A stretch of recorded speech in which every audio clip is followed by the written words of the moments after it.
একটু তুমি আমাকে তো কিছু বললে না, আমার সাথে তো কথা বলছো না। আমি কোন মুখ নিয়ে তোমার সাথে কথা বলবো? তুমি তো জানো আমার একটা কিডনি নেই, গত 3 মাস ধরে আমার কোনো চাকরিও নেই। আমার মতো বেকার আর হতভাগার সাথে তোমার থাকা সাজে না। তুমি প্লিজ আমাকে ক্ষমা করে দিও। দীপ্ত, তুমি জানো আজকে আমি কেন এসেছি? আজকে আমি বাবাকে বলে দিয়েছি যে আমি যদি বিয়ে করি তাহলে তোমাকেই করব, আর বাবা যদি জোর করে অন্য কারোর সাথে বিয়ে দেয় আমি বিয়ে করবো না, দরকার হলে আমি মরে যাব। আর বাবা বাবা শেষমেশ রাজি হয়েছে, তোমার আমার বিয়েতে আর কোনো সমস্যা নেই। আর তুমি এটা কি বলবে? তোমার একটা কিডনি নেই, তোমার চাকরি নেই, সেজন্য আমি তোমার জীবন থেকে চলে যাব? কিন্তু আমি তোমাকে ভালোবাসি, তোমার মনটাকে ভালোবাসি, তোমার শরীরকে ভালোবাসি না।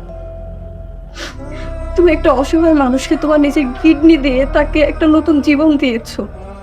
এরকম মহৎ কাজ কয়জন করে?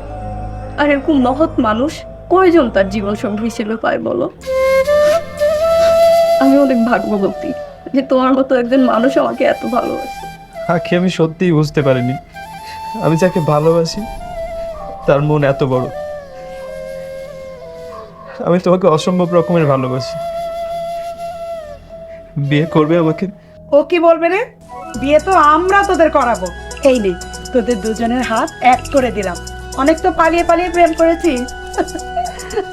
ভাইয়া, আমাদের জন্য তুমি অনেক কিছু করেছো। এখন তোমার বিয়ের সমস্ত দায়িত্ব আমাদের। খুব দ্রুত তোমাদের বিয়ের ব্যবস্থা করতেছি। হয়েছে হয়েছে, তাই তাড়াতাড়ি চল, মিষ্টি কিনে বেয়ার বাসা যাবো। হ্যাঁ,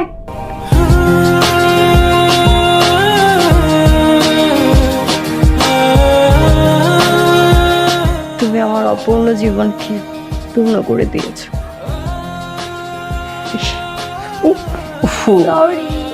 It's okay.